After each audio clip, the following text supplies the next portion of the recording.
is May 27th, 2018. My name is Carrie Ward, Liaison Specialist with the Veterans History Project of the Library of Congress.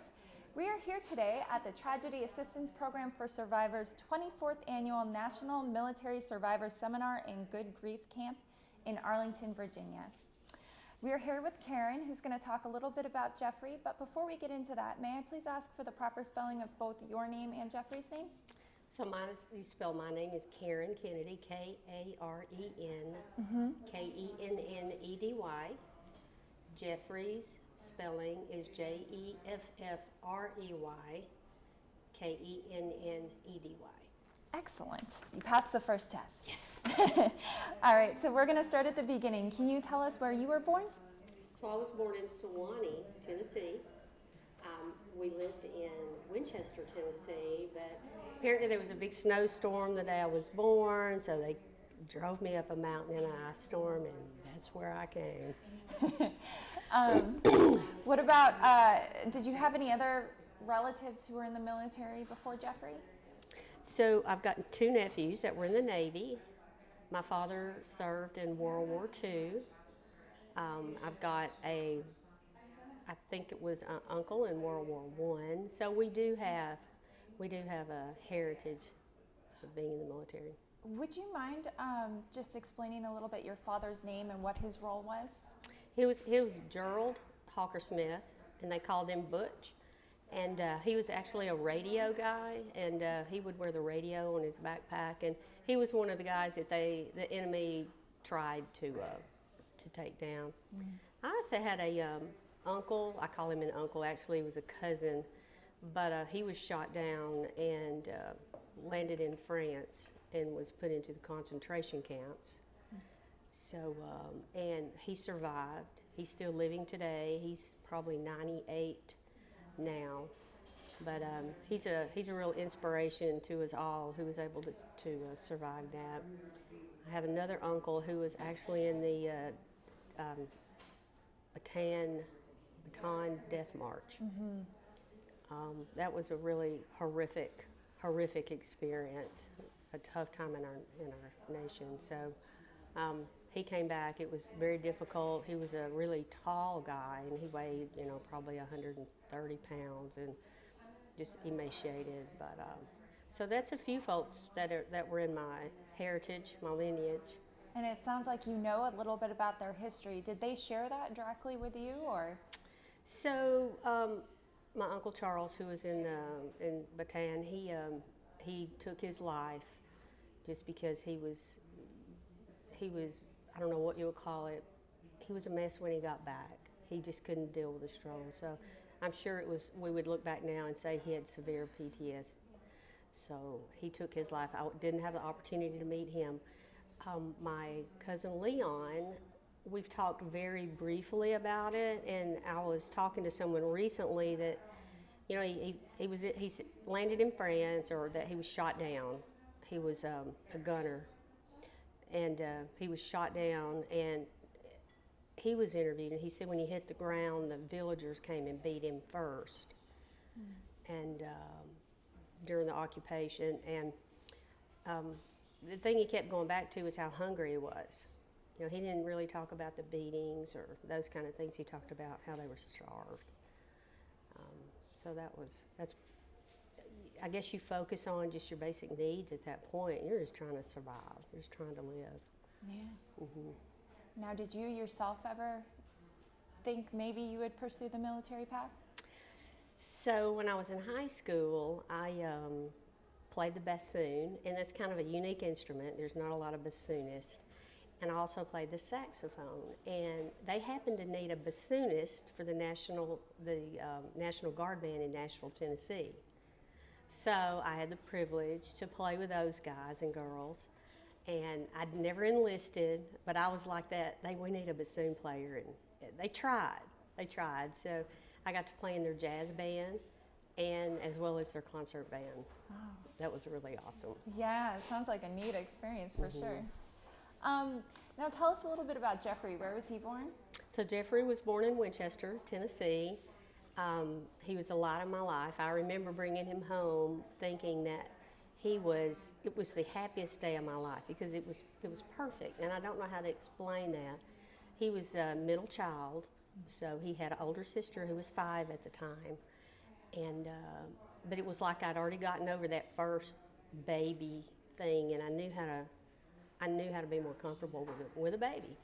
So Jeffrey and I had the opportunity. We lived on a farm. At the time, his dad was farming every day, so Jeffrey and I got to curl up on the couch and watch Sesame Street, and it was just a really good relationship growing up. And as he got older, he was a voracious reader. He would get in trouble for reading books that were way beyond. He wanted to talk about War and Peace, and they were more interested in him reading The Blue Dolphin. I remember that was something that happened during school, but he very active, physically active. He became a bicycle racer. He went semi-pro, and he was a Tennessee road champion for his age group. He was a mountain bike champion. He missed being on the Olympic team by one position. So, I mean, we had a lot of time. We spent most of our weekends were surrounding Jeffrey and his event and where we were going, and so it was a great time. He and I were very close. We spent a lot of time together, so that was good. And then little brother came along. Little brother his name is Patrick, and Patrick's more stable, more down to earth. He was kind of the calming two of the two boys, but they're 14 months apart, so it was almost like having twins, and it was great. What was their relationship like? It was really well. It was almost like little brother outgrew Jeffrey. He became tall, so he became like the protector.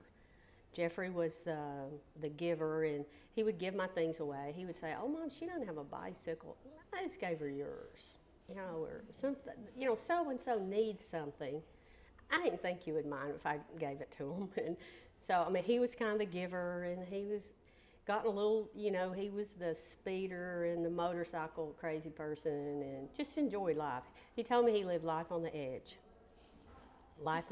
And his younger brother seemed to be the caretaker. When Jeffrey got in trouble, that's who he called, and then Patrick would go and take care of him. So it was good. What did he want to be when he grew up as a little kid? He wanted to be in the Army. Always. He wanted to be in the military, and then he wanted to be a writer, and then he wanted to go into politics.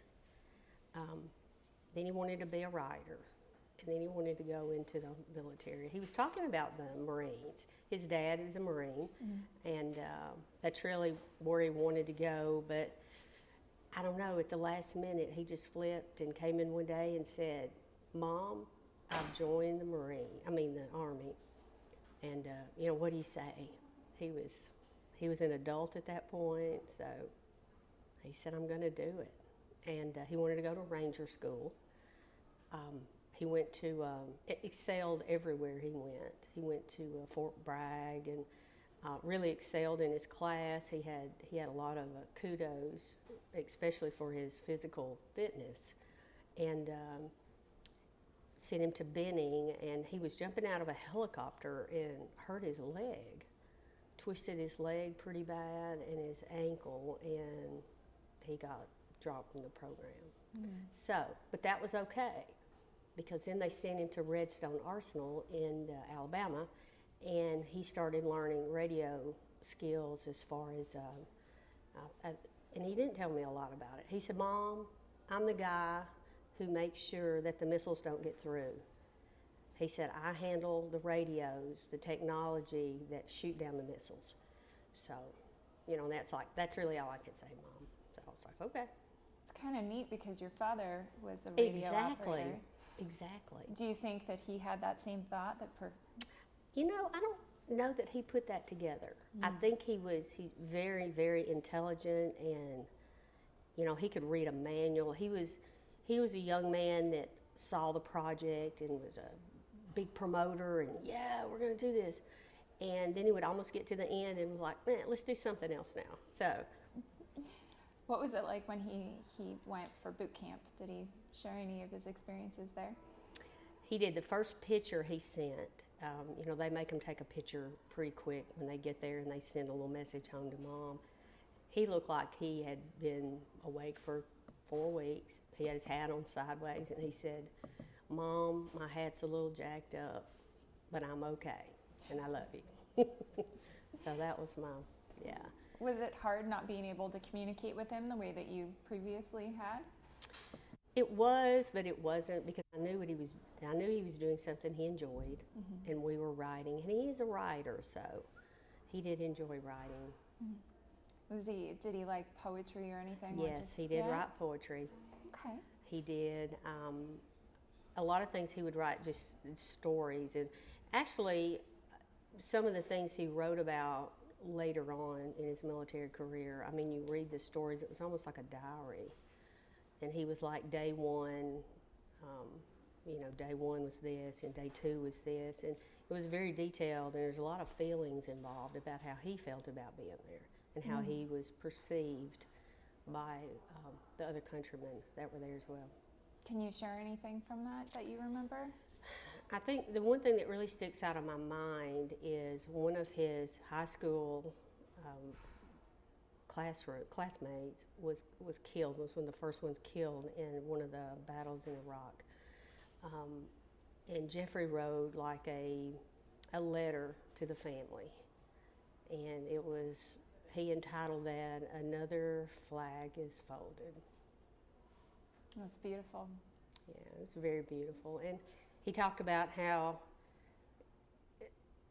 you know, our society really is not recognizing what's going on, and the price that the families pay as well. So I read that, and I was thinking, how insightful. And then I get comfort still reading it today. So I shared that with my family. Yeah, that's a neat gift. It is a neat gift. Did he ever talk about any other specific friendships that he had? He did. He had his best battle buddy, and they spent so much time together. Yeah. Jeffrey was a climber. He enjoyed climbing. I'm going to grab a tissue. Of course. But Jeffrey was a climber, an avid rock climber. So when he was there, they had an area that, you know, was for exercise and what, but it wasn't anything he was interested in. He wanted to climb. Well, there wasn't a lot to climb in Baghdad. So he started a campaign in sending companies, you know, like, for instance, Boeing or some of the other larger military supporting contractors. He started sending them and asking them for donations. And all he wanted was like a handhold or something to build a wall with, a climbing wall. So he went to his commander and asked if he could request that from the Department of Defense.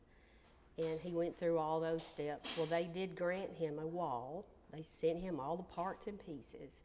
And then he had all this other stuff that were donated. So he got to build a wall in the green zone in Iraq. And they loved it. They were all, you know, all the guys started climbing in it. He was able to raise money to get, you know, climbing gear, climbing shoes, ropes. So that was kind of something that he and his best buddy did, helped him along. So that was something he was really proud of. And he was really proud to be able to share that, you know, with the other guys there at the field. So I was really proud of him doing that, yeah. Do you remember when he came and told you that he was going to be deployed, what that day was like?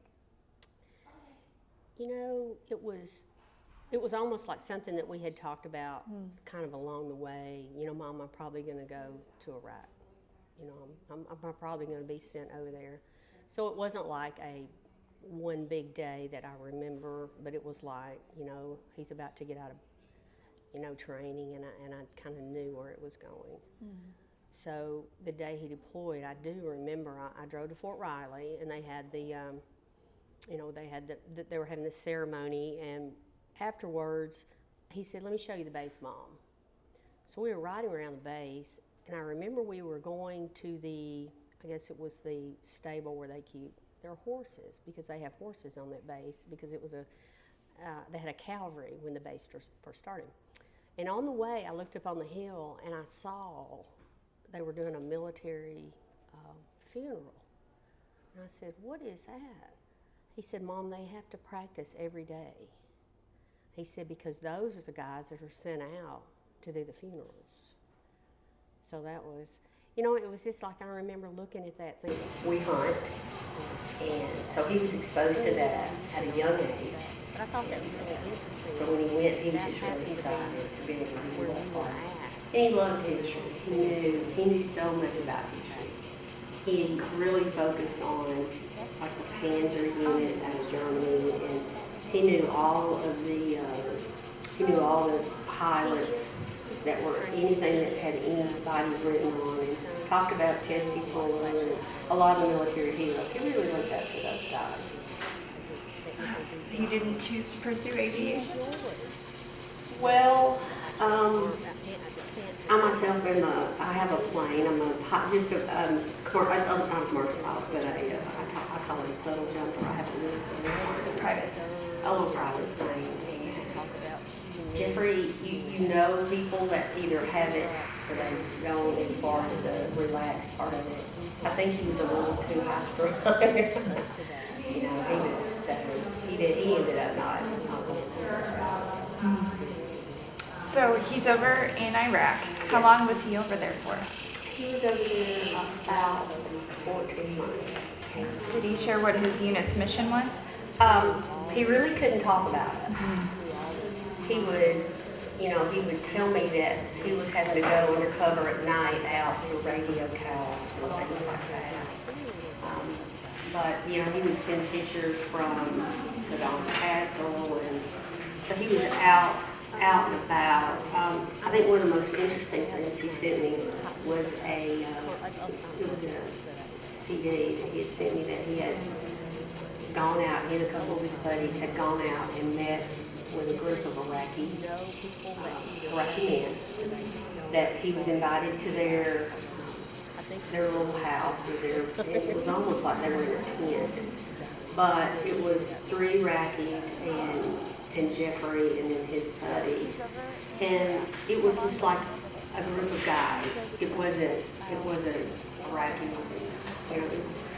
It was just a group of men, young men, and they had their little hookup, and they were enjoying that and enjoying the food and all. And I think Jeffrey, I would guess this, Jeffrey was always trying to win people over. That was his big thing. He had a big heart, and he was always looking to make a personal connection with these people. So, and he did. He was able to do that. Do you think he sent you that so that it could put your mind at ease as well? I don't know. He was like, "This is life for me now. Yeah. This is what's going on now." And I think it really bothered him that they were people too, and we were in a war with people just like him. Because one of the statements he said to me was, "Mom, they don't even know who I am, and they're shooting me, but they don't know who I am." So I think he took the war very personal.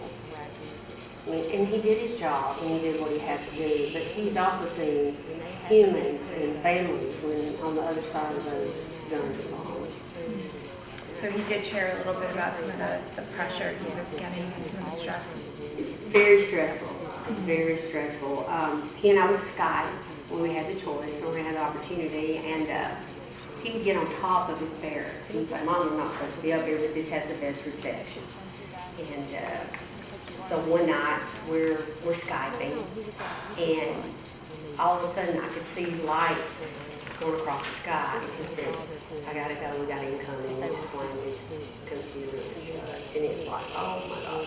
So as a mom, you just sit there and you really worry, and it's just, maybe I'm one of those moms that kind of put my head in the sand a little bit. Oh, it's gonna be okay. That's how I had to deal with it. What did you guys talk about for the most part? What's going on at home? Who's doing what? How's Patrick? What's Jacqueline is my daughter. What's Jacqueline doing?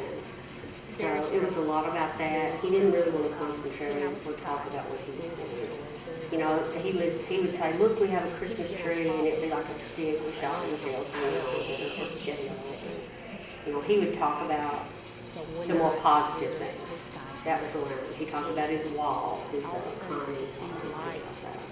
He'd tell you all about the different food he was able to try, and you mentioned the hookah and stuff. Oh, and he was kind of the adventurous kind, so that was great. He loved experiencing different cultures. And all the foods you should try, maybe that's good.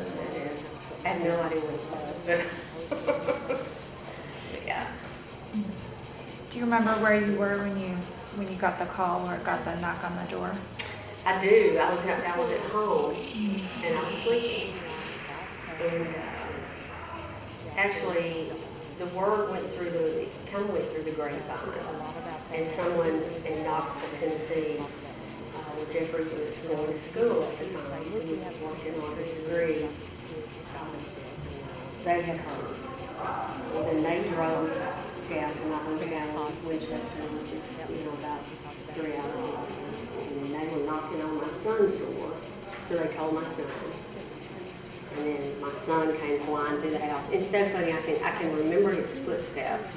My son is laid back and just kind of slow, and he's going, and I remember his footsteps were very urgent. I knew something just by hearing in his voice, Mom, Mom. So, I got up and ran in there, and I was like, what's going on? And he looked at me and he said, Jeffrey's been shot. And I said, okay, but he's okay. And he just looked at me and he said, well, Jeffrey's been shot. And I said, but he's okay, right? He's okay, we're easy, we need to go to the hospital. My mom was being shot. There's another person in the room, and they turned around and they said, no, he's dead. So, yeah, it was not a good time. So, can you tell us a little bit about what the funeral was like? A blur. The funeral was a blur. And I remember standing in my closet the day of the funeral thinking, what do you wear to your son's funeral? I remember, and my sister was with me, and I said, can you put me something out? What do you wear? It sounds like you had to do the next right thing a lot. And so Yeah. you were very busy, and that's probably I why was it very wasn't busy, what- and my daughter, she came in like a superstar. She came in, and she's one of the people that has the list. And Mom, we need to do this. We need to, we need to do this. And we need to pick up babies rings. So she was very meticulous in how we were going to do this and how we were going to go through this. Because I was frozen in time. It was tough. She came through and helped me walk through it. The funeral was unbelievable. The people that Standing in my closet the day of the funeral thinking, I mean, it was lined up. The guests were lined up out the door and around the building. It was probably the largest funerals I've ever had. And so that was nice. One thing that I do probably would have made a different decision is my daughter begged me to have a closed casket. But my son's injuries where he was shot or where he shot, it was not visible at all. And my son looked so beautiful in the casket. He was just perfect. He was absolutely perfect with his uniform on, and a lot of guys from Fort Riley had come up. So we had a lot of comrades there. So that was really special. And some of the really special folks in my town, they rented out cabins and furnished them with food. And so, I had some friends that really rolled out the carpet for not only my family. People sent food in. I had sisters, friends, and all kinds of folks there. But a lot of support during the funeral. Yeah, it sounds like an amazing It really was. It really was. coming together of community. Community. Did you get to talk to some of his battle buddies about some of their favorite experiences with Some come to the house, and they would tell me stories about Jeffrey liked to dance. He liked to line dance. And they would show me some of his moves as he was dancing, how he would flirt with girls, acting like he had a rope and was catching and, bringing them over. So, we got to enjoy a lot of those. And had a lot of, one young man came in, he said, I want you to know your son has shown me things that I never knew even existed. I said, what are you talking about? He said, well, I told him I'd never been to the ocean. He said, Jeffrey got me in the car, and we drove all night and woke up and watched the sunrise come over the ocean. He said, then we ran in the water, and then we ran back out because it was really cold. but that was kind of the spirit he had. You don't have a bicycle, I'll give you a bicycle. You haven't seen the ocean, I'll take you to see the ocean. That was kind of key. Oh, what a beautiful memory for him to share with you. Really, really is. And a lot of them still reach out. And, most of them tell me that Jeffrey changed their life in some form or fashion. It's really good to hear. It's really good to hear that your kids have that kind of impact. Yeah, I'm sure overwhelming with pride hearing something like that. Sure. So what kind of support did you, it sounds like you had great family and great community support. And in the months to come, at a certain point, I'm sure you heard about TAPS. Can you tell us how you heard about TAPS? It was, so we had a survivor outreach officer show up, and, it was kind of overwhelming. And I've had my own, or worked in my own business. And so when he came in, I tried to think, this is going to be just a businessman, right? So I'm sitting behind my desk, and he comes in, but he lays this big file of stuff, and he said, these are the services.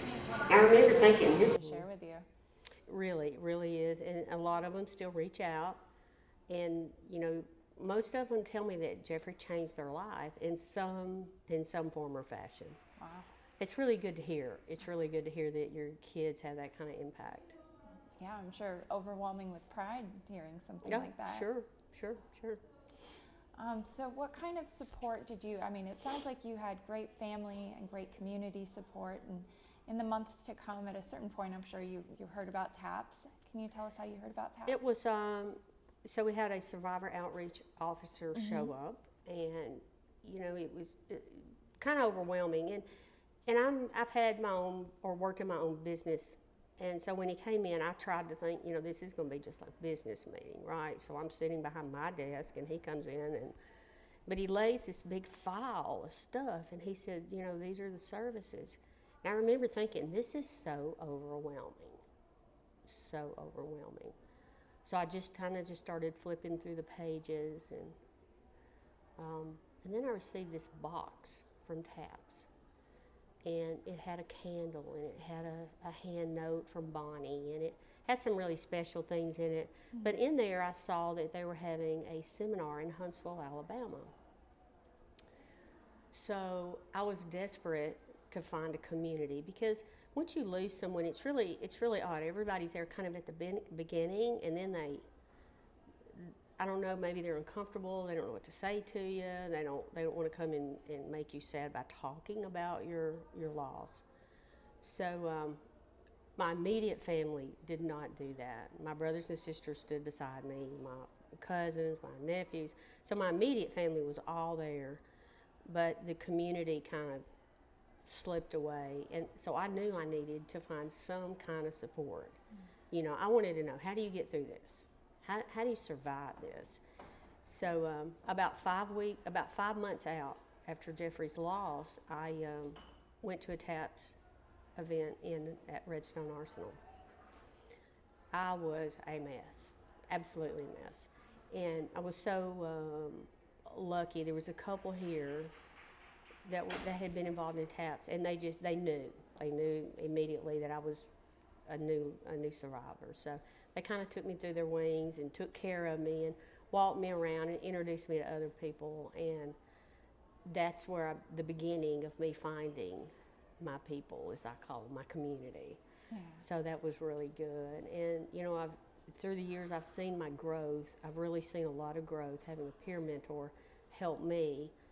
And in turn, I became a peer mentor. And it's almost like my friend Eric Weinmeier said, when you climb a mountain, you you know, you're reaching down and you're reaching up. So you've always got somebody that, you know, for the survivors.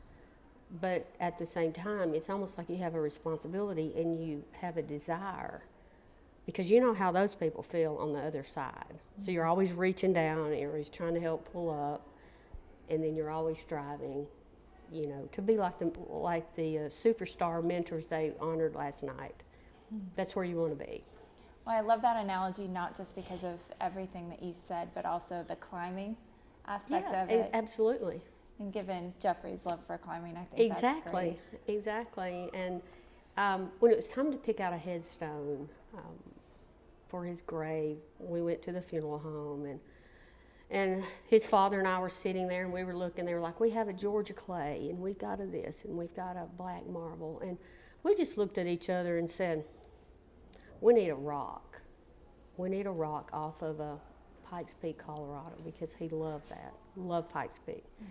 So a friend and I got in a RV and a truck, and we took off and went through a lot of nature areas, went to Yellowstone, went to Montana. Our vehicle broke down, which turned out to be a blessing, because we ended up being gone 7 weeks. And when you're stuck in nature, and it's not stuck, when you're in nature, there's so much healing there. So we hiked every day, and, you know, just go sit on a mountain or go to they had a medicine wheel in one of the places we went, and got the truck fixed, and we drove on down to Colorado. And while we were in Colorado, we found a rock quarry. And we went, and we were told, you know, we can't do that anymore. We can't mine rocks off of Pikes Peak. It's against the law. And the guy looked at me, he said, "But wait a minute." He said, "I've got a stash in the back that had been here a long time." So they got their, they got their little loaders out and whatnot, and they started lining all these rocks out from the mountain that he loved, from Pikes Peak. And I don't know if you're familiar with that, but it's almost a red marble with sparkles all in it. Ooh. And it was like, I saw it. And I took my son's plaque out, and I laid it on there, and it fit perfectly. And I was like, this is the rock.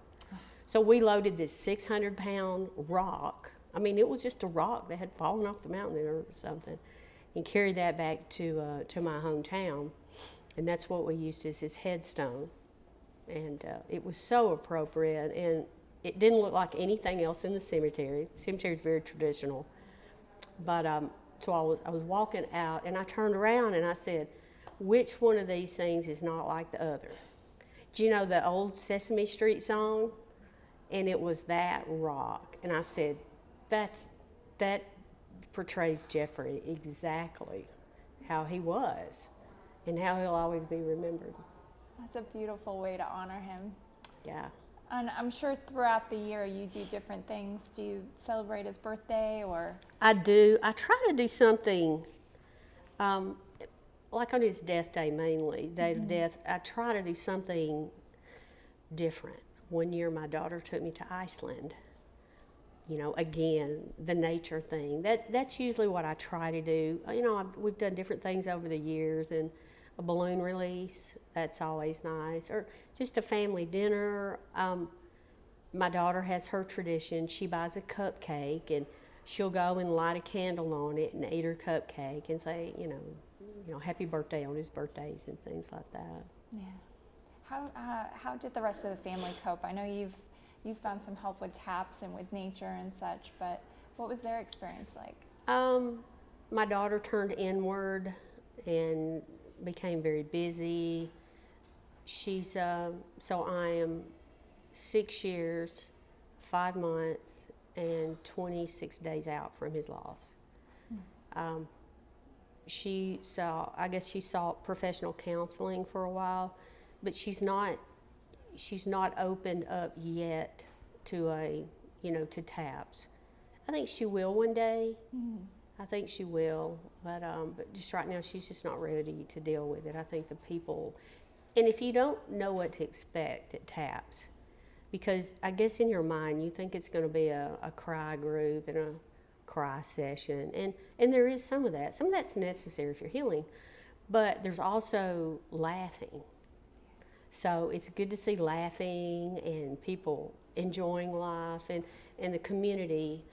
You know, I have found a wonderful community. It's just like a whole new family. I've got people all over the United States, and I call and you know, keep in touch. And one other thing that I've had an experience with, I was able to volunteer with a group called No Barriers, and I mentored 15 children as we floated down the San Juan River in Utah. It was a 7-day float,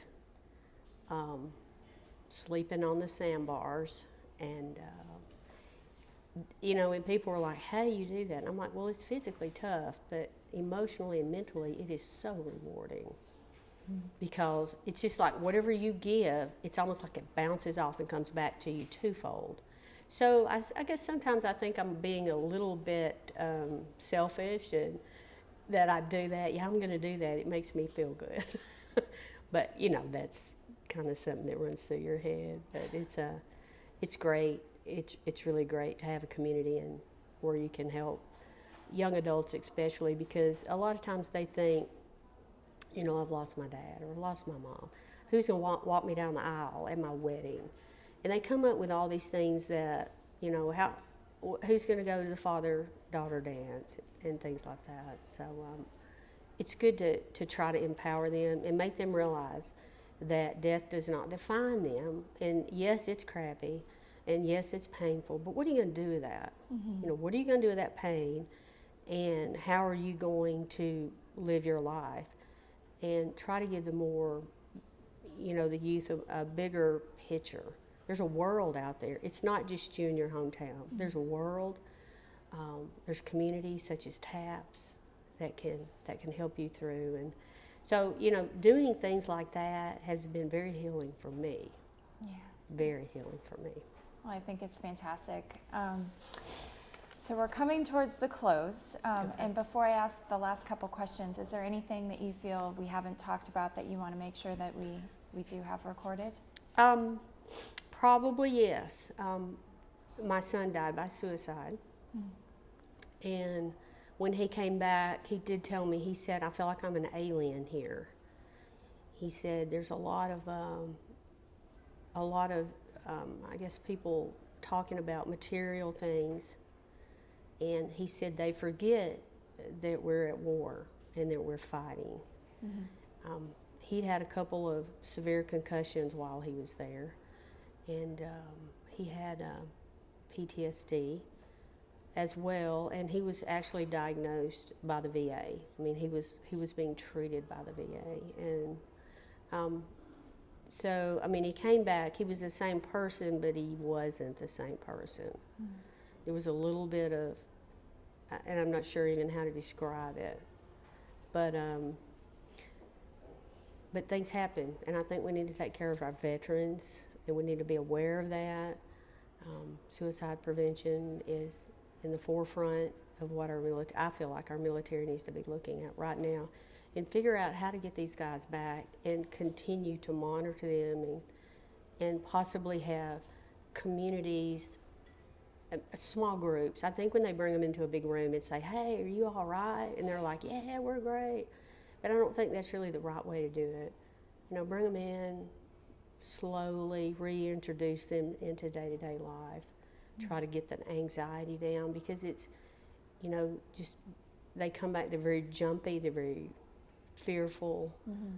So, but other than that, you know, I think my son had a beautiful life, and he had a lot to contribute, and, you know, I'm blessed to have had him. I want to talk a little bit about the photos. Okay. Can you tell us a little bit about them? So we'll start with this photo first. Now, this was he was in front of a Humvee. He was like, "Mom, check this Humvee out. I've been driving it today." Was really excited, so he took a picture of the Humvee. This picture means more to me, because there's a little hand back there that's doing that, and that's me. So when he'd come back in on leave, he and I went water skiing. we skied, and this picture was at a little place on the lake. We had stopped and had lunch, and I had my picture. That's one of my favorite pictures because it was a great day. It was just a special day. So that's kind of the story behind that picture. And he doesn't have a shirt on. I had my bathing suit on, just like a summer day. So that's a good memory. Well, that sounds like a really great memory to Mm-hmm. preserve. What's another one of your favorite memories of Jeffrey? Oh my goodness, we have so many. Have so many memories. My sister brought one up recently, and we were talking about they had a fire drill at school, and they were talking about what you're going to do at school, and this is how you act, and this is what you do. So he and his brother came home, and they wanted to reenact the fire drill. So they start throwing all their belongings out the window. They open the window and they're like, we're going to have a fire drill. And they're throwing everything out. And, I go up there and all their junk's out in the yard, their clothes, everything they have, their books. So we're having a fire drill, Mom.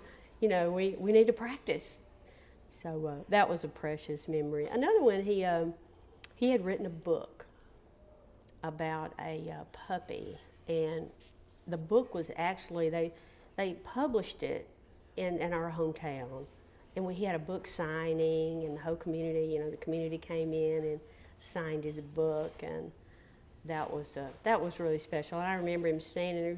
He was just a little thing, maybe 7 years old, and had written a book.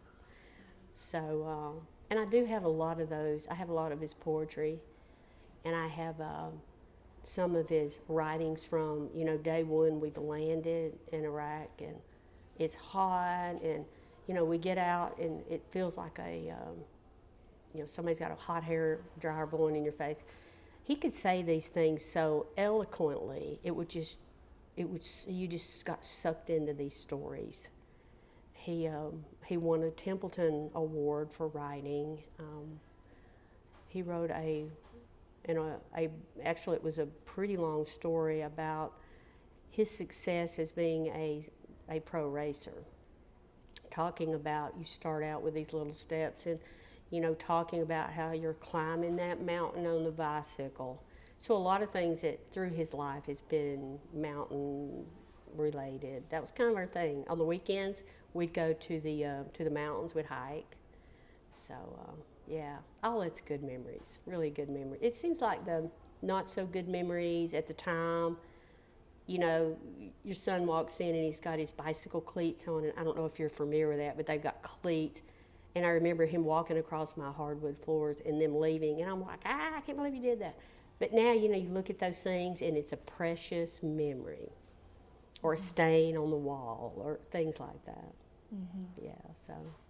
I want to ask also, if there was one message you could leave to anybody who's going to be viewing this video in the future, what would that be? Everyone has struggles in their life, whether it's a death or a divorce or a loss of a job. You have to get at some point where you quit concentrating on what you've lost, and you have to figure out how you're going to take those emotions and how you're going to continue to move on through life. And I think it's universal. And my suggestion is find someone, have a battle buddy, as you may see, to get you through whatever circumstance you're in, because it's almost like you split your burden when you share your burden. So never be afraid to share your struggles with someone else.